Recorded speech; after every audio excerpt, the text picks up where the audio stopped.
পাওয়া সেই জিনিসটাকে আমরা রাখতে পারবো। এবং আগামীকালকের অফলাইন কর্মসূচি ক্যাম্পাস ও এলাকা ভিত্তিক শিক্ষক ছাত্র জনতা জমায়েত হয়ে গণহত্যা, গণগ্রেপ্তার, হামলা মামলা, গুম খুন ও শিক্ষকদের উপর যে ন্যাক্কারজনক হামলা হয়েছে তার প্রতিবাদ জানানো হবে।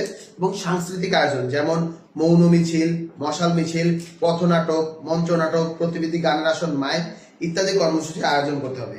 এক্ষেত্রে আমাদের দুটি হ্যাশট্যাগ রয়েছে, যখনই হলো গিয়ে ফেসবুকে বা আমরা কোনো কিছু আপলোড করব, সেটা হলো গিয়ে হ্যাশট্যাগ জুলাই ম্যাসাকার এবং হ্যাশট্যাগ রিমেম্বারিং আওয়ার হিরোস।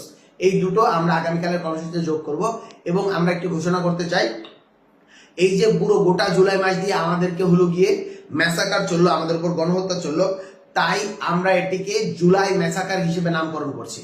এখন থেকে জুলাই ম্যাসাকার নামকরণটি আমাদের উপর, এই যে ছাত্র জনতার উপর যে ক্র্যাকডাউন চালানো হলো, তাদের যে শহীদ চালানো হলো, তাদের উপর যে ম্যাসাকার চালানো হলো, এটি